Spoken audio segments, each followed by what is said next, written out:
সাত সকালেই অবিশ্বাস্য ঘটনা। গোটা বাড়িতে মা কালীর পদচিহ্নের ছাপ। বাড়িতে রয়েছেন আরাধ্যা মা কালী।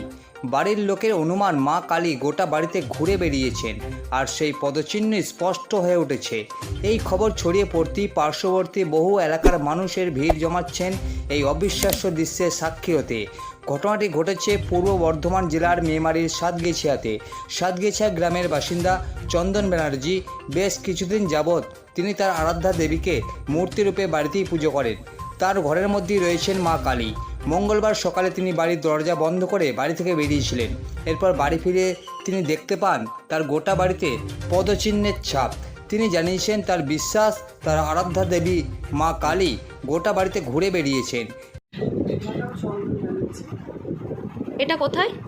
এটা মেমারি সাতগেছিয়া ঘরের মাধ্যমে। আচ্ছা, এটা আপনারই বাড়ি? হ্যাঁ, এটা আমার। কি ঘটেছে?